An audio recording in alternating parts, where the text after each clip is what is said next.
નમો નમઃ.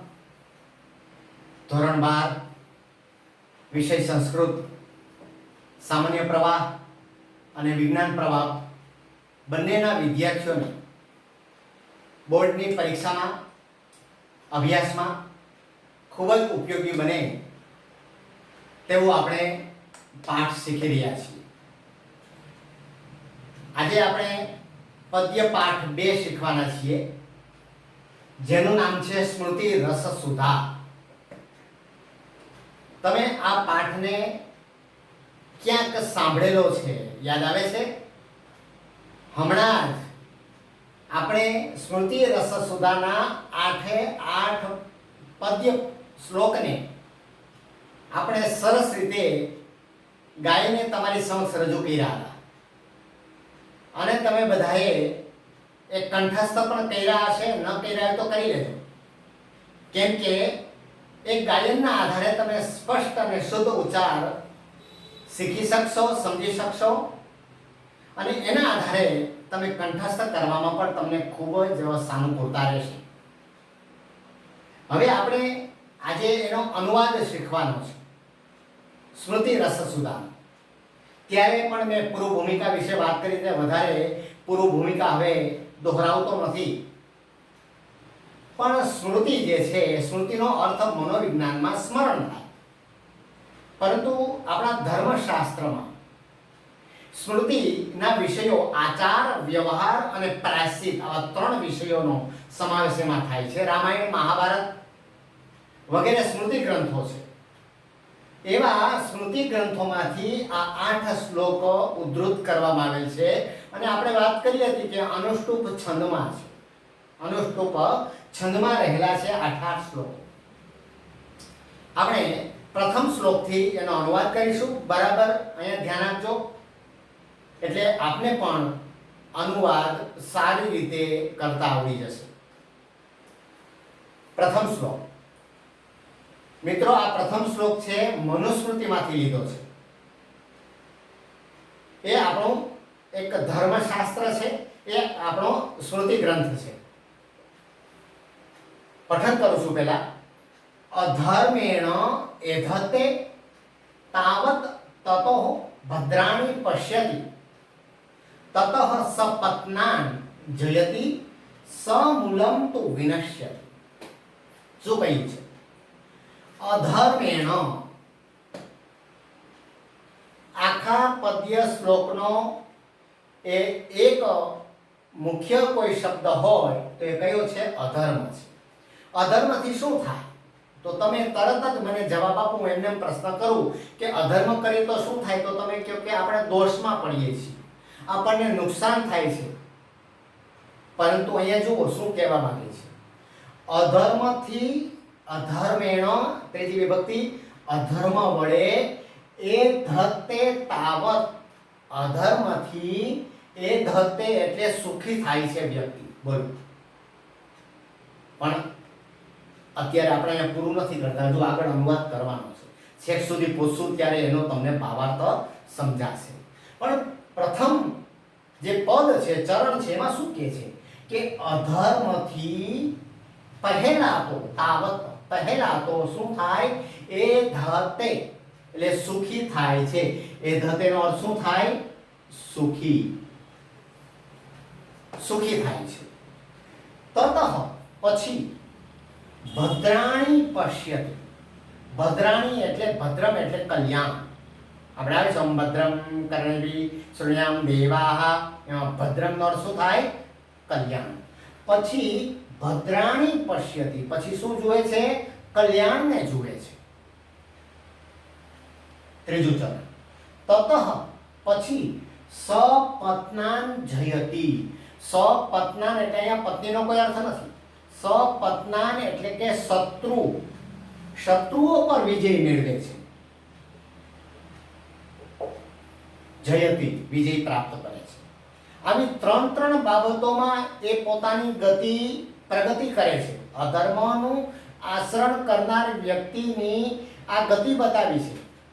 પણ 3 ગતિ નથી. કેટલી ગતિ છે? 4 ગતિ છે. ચોથી ગતિ છે એની દુર્ગતિ છે. શું કહે છે? સમૂલમ તો વિનશ્યતિ, અને છેવટે તો એનો સમૂલમ એટલે મૂળ સહિત, જેને આપણે કે હમૂળગું, સમૂળગો નાશ પામે છે. અધર્મ આચરનાર વ્યક્તિ છે, અંતે એનો સમૂળગો નાશ થાય છે, પરિવાર સહિત એનો નાશ થાય છે. એનો અર્થ શું? પહેલા આપણે અનુવાદ કરીએ, પહેલા તમને એનો ભાવાર્થ સમજાવી દઉં છું કે આ જે ધર્મશાસ્ત્ર સ્મૃતિ ગ્રંથ છે એમાંના આ શ્લોકમાં શું ઉપદેશ આપ્યો છે કે આ સમાજમાં આપણે બે પ્રકારના મનુષ્યો જોવા મળશે. એક દૈવી આચરણ કરવાવાળા અને એક આસુરી આચરણ કરવાવાળા. હંમેશા દૈવી આચરણ કરતા હોય ને ક્યાંક ક્યાંક તમને દુઃખી થતા જોવા મળે આવા લોકો. અને જ્યાં આસુરી વૃત્તિવાળા હોય ને એ લીલાલેર કરતા હોય, આવું તમે જુઓ છો. એનું કારણ આ છે કે હજી એની આ અંતિમ ગતિ બાકી છે. એટલે એનાથી તમારે ક્યારેય પરેશાન થવાની જરૂર નથી. ક્યારેય તમારે એવું વિચારવાની જરૂર નથી કે આ સારું આપણે કામ કરી છે છતાંય આપણને ફળ આવી શું કામ પ્રાપ્તિ થાય છે. ધીરજ ધરો, સમય આવશે ત્યારે તમને એનું સારું ફળ મળશે, અને સમય આવશે ત્યારે ખરાબ આચરણ કરનારને ખરાબ ફળ મળશે. કર્મણ્યેવાધિકારસ્તે મા ફલેષુ કદાચન. ફળ ગમે ત્યારે આવીને ઊભું રહેશે. સારું કર્મ કર્યું હશે તો સારું ફળ મળશે, ખરાબ કર્મ કર્યું હશે તો ખરાબ ફળ મળશે. અહીંયા ખરાબ કર્મ કરનારની દશા શું થાય છે વાત કરી છે. દુર્યોધન મહાભારતનું શું થાય છે? આ બધું ત્રણ પાર કરે છે. જુઓ, એ સુખી થાય છે અધર્મથી, એક કલ્યાણને પણ જુએ છે કે મને રાજ્ય ગાદી મળી છે, નામ છે. દુર્યોધન સુયોધન બનવાનો પ્રયત્ન કરે છે અને શત્રુઓ પર વિજય પણ મેળવે છે, પણ અંતે શું થયું? સમૂલમ તુ વિનશ્યતિ. એટલે તો કીધું છે ને એમાં કે યતઃ ધર્મઃ તતઃ જય. જ્યાં ધર્મ છે ને ત્યાં જય છે, અને જ્યાં અધર્મ છે ત્યાં પરાજય છે. સત્યમેવ જયતે ન અનૃતમ. સત્યનો જ જય થાય છે, અસત્યનો નહીં, અધર્મનો નહીં. મને આ તકે કરશનદાસ માણેકનું એક કાવ્યની પંક્તિ યાદ આવે છે. મને એ જ સમજાતું નથી કે આવું સામે થાય છે. ફૂલડા ડૂબી જતા ને પથ્થરો તરી જાય છે, મને એ જ સમજાતું નથી કે આવું શાને થાય છે. પથ્થર તરી જાય ને ફૂલડા ડૂબી જાય. કેવો વિરોધાભાસ છે! આવું બને ન બને. પણ કહેવા એ માંગે છે કે પથ્થર જેવા માણસો છે ને એ લીલા લહેર કરે છે, અને ફૂલ જેવા માણસો છે તે ડૂબી જાય છે. પણ આ શરૂઆતની સ્થિતિ છે મિત્રો, અંતે તો એનો વિનાશ જ થવાનો છે. હવે આપણે અનુવાદ તરફ જઈએ. ભાવાર્થ એટલા માટે આપને કહી રહ્યો છું કે આપણને જ્યારે આના સંદર્ભમાં કોઈ પ્રશ્ન પૂછાશે, સમીક્ષાત્મક નોંધ પૂછાશે, સંદર્ભ સમજૂતી પૂછાશે, વિવરણાત્મક નોંધ પૂછાશે, કોઈ ટૂંકો પ્રશ્ન પૂછાશે 2 ગુણનો, ત્યારે તમે હું જે કહું છું, બોલું છું એના આધારે તમે પ્રશ્નના જવાબ લખી શકશો. આ લખવું પડે સંદર્ભ સમજૂતીમાં તમારે. અનુવાદ: અધર્મેણ એધત્તે તાવત. અધર્મથી પહેલા તો સુખી થાય છે, પછી ભદ્રાણી પશ્યતિ, પછી કલ્યાણને જુએ છે, પછી સપત્નાન જયતિ, પછી શત્રુઓ પર જયતિ વિજય મેળવે છે, અને છેવટે સમૂળગો વિનશ્યતિ, નાશ પામે છે. આટલા શબ્દો યાદ રાખવાના. એધતે એટલે સુખી, ભદ્રાણી એટલે કલ્યાણ, સપત્નાન એટલે શત્રુ, અને સમૂલમ એટલે સમૂળગું. આ 4 શબ્દોને યાદ રાખ્યા પછી હું સીધો જ એક વખત અનુવાદ કરું છું, એટલે આપણો પહેલા શ્લોકનો અનુવાદ અહીંયા પૂર્ણ થશે. બરાબર ધ્યાન રાખજો. અગાઉના અનુવાદમાં આપણે કર્યો છે એ જ રીતે અનુવાદ કરું છું. મારી આ પેન ત્યાં જ હશે કે જ્યાં એનું હું ગુજરાતી બોલીશ. અધર્મથી પહેલા તો સુખી થાય છે, પછી કલ્યાણને જુએ છે, પછી શત્રુઓ પર વિજય મેળવે છે, છેવટે સમૂળગો નાશ પામે છે. આ મનુસ્મૃતિનો એક શ્લોક છે. હવે બીજો શ્લોક જે છે તે પણ મનુસ્મૃતિનો જ છે. આપણે પઠન કરું છું. સદા પ્રહષ્ટયા ભાવ્યમ ગૃહ કાર્યેષુ દક્ષયા સુસંસ્કૃત ઉપસ્કરયા વ્યયે ચ અમુક્ત હસ્તયા. બહુ સરસ શ્લોક છે. નારીનું, ભારતીય નારીનું એક ચિત્ર ઊભું કર્યું છે અહીંયા. ભારતીય નારી કેવી હોય છે, કેવી હોવી જોઈએ, મનુસ્મૃતિકારે એ નિર્દેશ કર્યો છે. અગાઉથી જ યાદ રાખજો, અહીંયા પણ એક પ્રશ્ન પૂછાવાની સંભાવના છે. અહીંયા આના સંદર્ભમાં એક સમીક્ષાત્મક નોંધ અવારનવાર પૂછાય છે. નારીની સામાજિક સ્થિતિ વિશે સ્મૃતિકારના વિચારો તમારા શબ્દોમાં લખો. એ શું કહેવા માંગે છે? જુઓ, સદા પ્રહષ્ટયા, કોણે? નારીએ હંમેશા પ્રહષ્ટયા એટલે પ્રસન્ન, હંમેશા પ્રસન્ન રહેવું જોઈએ નારી. એનો અર્થ એવો નથી કે નર જાતિએ પ્રસન્ન નહીં રહેવા, પણ નારીને પ્રસન્ન રાખવામાં એ પુરુષોનો બહુ મોટું યોગદાન હોવું જોઈએ. અહીંયા સ્મૃતિકાર એ કહેવા માંગે છે. જવાબદારી કોની છે? આ સમાજના પુરુષોની જવાબદારી છે કે પ્રસન્ન રહે. યાદ આવે છે મનુસ્મૃતિકારનો બહુ જાણીતો શ્લોક, યત્ર નાર્યસ્ત પૂજ્યન્તે તત્ર રમન્તે દેવતાઃ. જ્યાં નારીઓનું સન્માન થાય છે, સત્કાર થાય છે, ત્યાં દેવો પ્રસન્ન રહે છે. આપણે જો નારીઓને પ્રસન્ન રાખીશું, આપણા પરિવારની સ્ત્રીઓને પ્રસન્ન રાખીશું, કોઈ પણ સંબંધમાં હોય, દીકરી હોય, બેન હોય, ભાભી હોય, નણંદ હોય, સાસુ હોય, માતા હોય, એને પ્રસન્ન રાખીશું તો દેવો પણ પ્રસન્ન રહે છે. બીજી વાત, ગૃહ કાર્યેષુ દક્ષયા. નારીનું કર્તવ્ય છે કે પ્રસન્ન રહે, કારણ કે એ પ્રસન્ન હશે તો આખા પરિવારને, કુટુંબને પ્રસન્ન રાખી શકશે. ગૃહ કાર્યેષુ દક્ષયા, ગૃહ કાર્યમાં કુશળ હોવી જોઈએ. દક્ષયા એટલે કુશળ, ઘરકામમાં કુશળ હોય, ઘરને વ્યવસ્થિત રાખનારી, કોઈ પણ કાર્ય ઘરનું હોય એમાં એની કુશળતા હોવી જોઈએ. ત્રીજી વાત, સુસંસ્કૃત ઉપસ્કરયા. આ એક નવો શબ્દ છે. આ બંને શબ્દ સુસંસ્કૃત ઉપસ્કરયા. ઉપસ્કરયા એટલે કે આપણું રાચ રચેલું સાધન સામગ્રી, બધી તમામ પ્રકારની ઇલેક્ટ્રોનિક્સ હોય, વાસણ હોય, બધું જ આવી જાય એમાં. ઘરમાં જે આપણે એ રાચ રચેલું, જેને કહેવાય ફર્નિચર કહીએ છીએ, એની વાત છે. ઉપસ્કરયા એટલે રાચ રચેલું.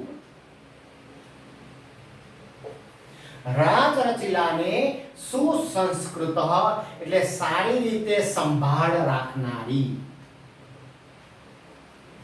સુસંસ્કૃત સારી રીતે સંભાળ રાખનારી. નહીતર શું થાય? જો સંભાળ ન રાખે તો તે બગડી જાય છે.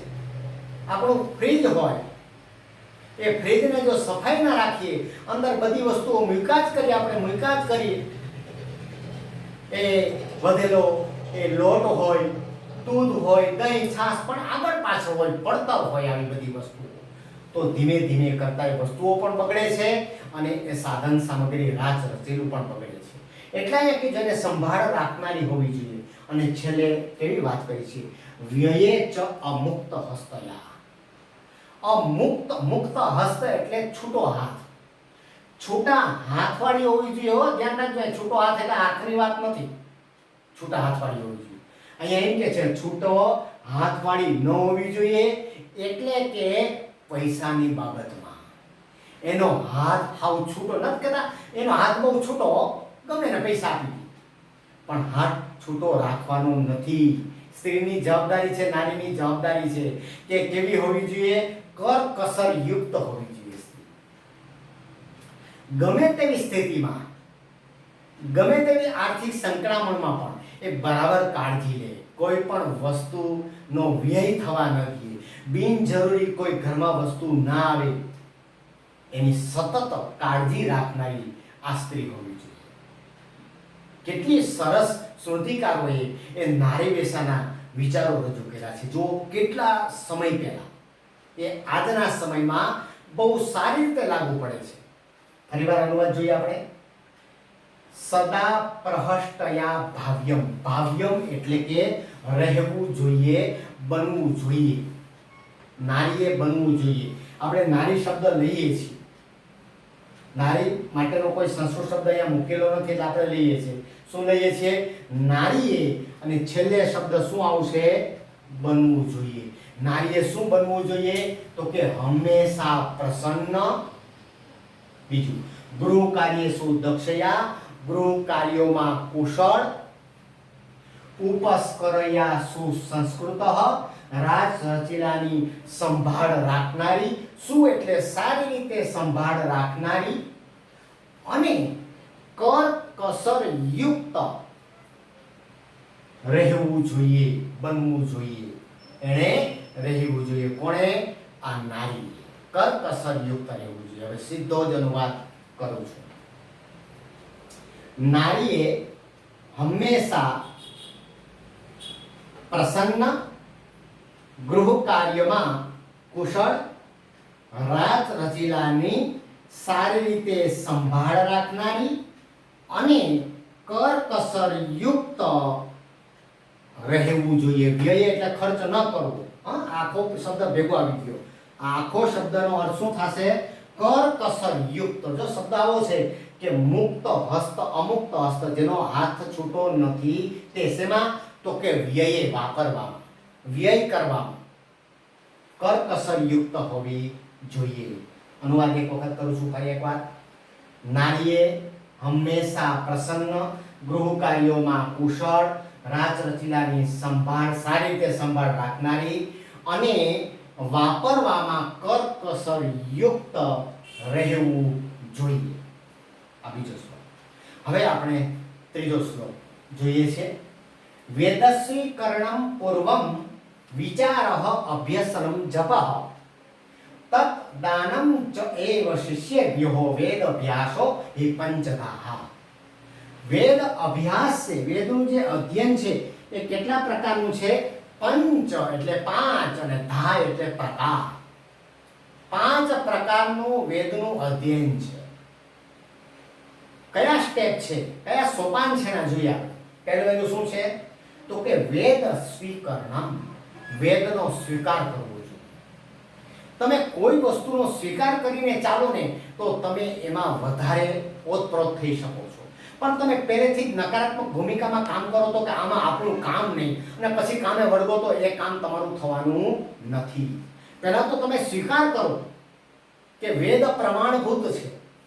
એટલે વેદ સ્વીકરણમ, વેદનો સ્વીકાર કરવો પહેલા. વિચારઃ, બીજું મનન કરવું. વિચાર એટલે મનન કરવું. સ્વીકાર કર્યા પછી મનન કરવાનું છે. પછી અભ્યસનમ, અભ્યાસ કરવાનો છે.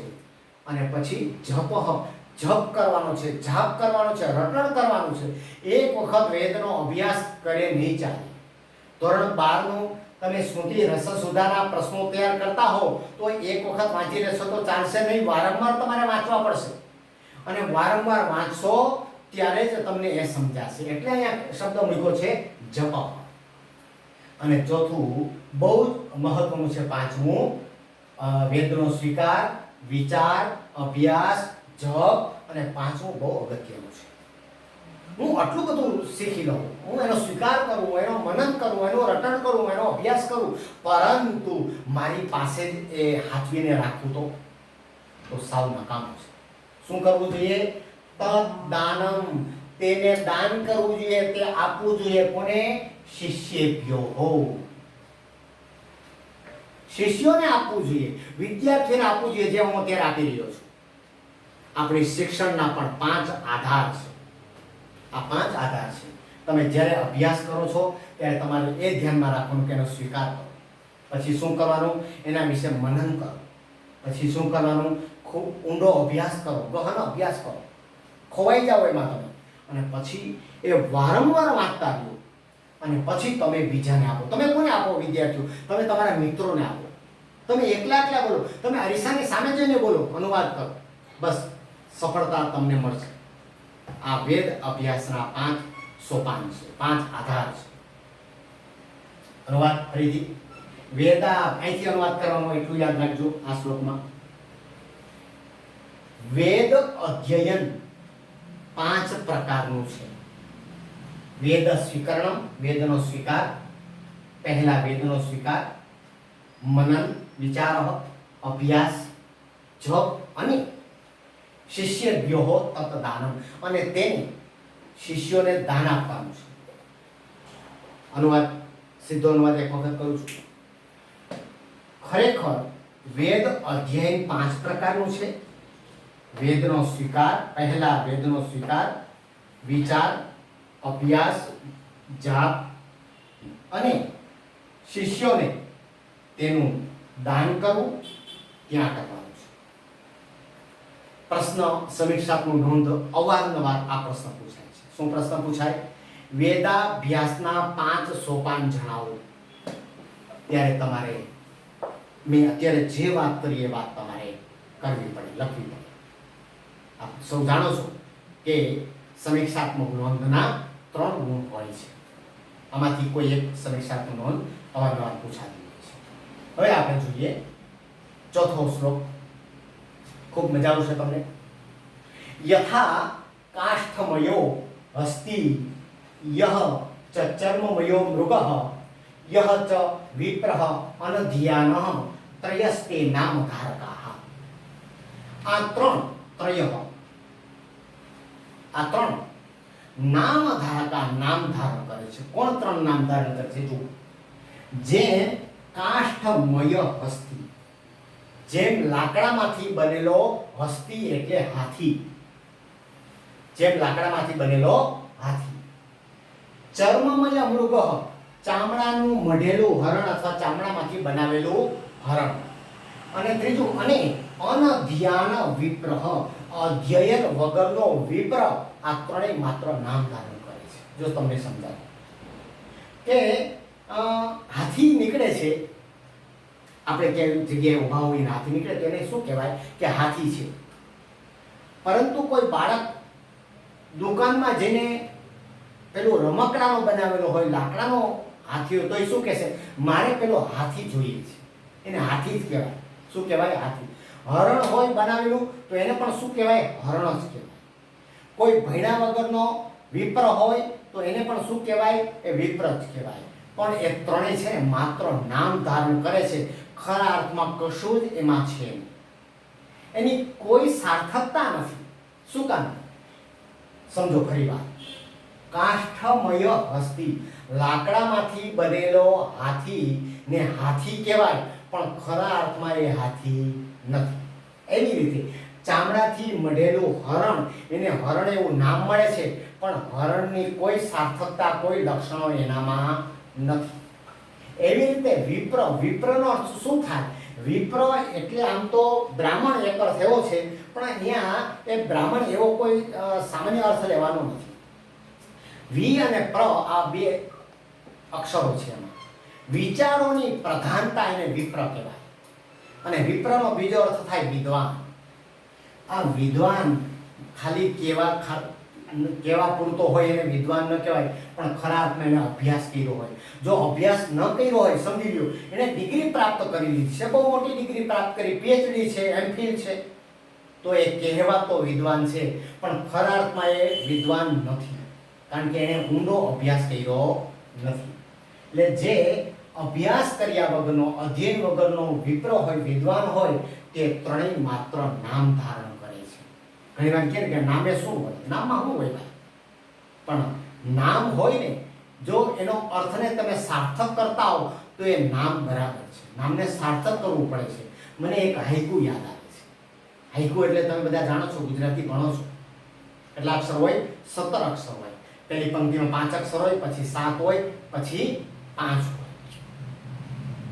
નામ ઉપરથી મને યાદ આવે છે. પહેલે 5 અક્ષર એવું કંઈક છે. નામે મેં જ બનાવેલું છે. નામે શું વળે? નામે શું વળે? ધોળે દિવસે ઠેબા, 7 અક્ષર. આયું? ખાય દીપક. નામ છે દીપક. દીપકનું કામ હું અંજવાળો કરવાનું, પણ એ દીપક પોતે ધોળે દીએ ઠેબા ખાય છે. કેટલું સરસ આમાં ચમત્કૃતિ હોય છે. નામે શું વળે? ધોળા દિવસે ઠેબા ખાય દીપક. એટલે અહીંયા જે વિપ્ર છે તે કોઈ જાતિવાચકના અર્થમાં નથી લેવાનું, વિદ્વાનના અર્થમાં લેવાનું છે. અનુવાદ કરું છું. જેમ લાકડામાંથી બનાવેલો હાથી, ચામડામાંથી બનાવેલું હરણ અને અધ્યયન વગરનો બ્રાહ્મણ વિદ્વાન, તે ત્રણેય માત્ર નામ ધારણ કરે. મિત્રો, તો આપણે આજે પ્રથમ શ્લોક જોયો તે મનુસ્મૃતિનો છે, બીજો શ્લોક મનુસ્મૃતિનો છે, ત્રીજો છે તે દક્ષ સ્મૃતિમાંથી લીધો છે, અને ચોથો જે શ્લોક છે તે વશિષ્ઠ સ્મૃતિમાં લીધો છે. આ ચારે ચાર શ્લોકનો આપણે અનુવાદ સારી રીતે બરાબર તમને સમજાય તે રીતે આપણે અનુવાદ કર્યો છે. હવે બાકીના જે 4 શ્લોક છે એનો અનુવાદ આપણે સ્મૃતિ રસ સુધા એ ભાગ 2માં આપણે કરવાના છીએ. તો ફરીવાર તરત જ આપણે મળવા જઈ રહ્યા છીએ. ત્યાં સુધી આપ સૌને નમસ્કાર.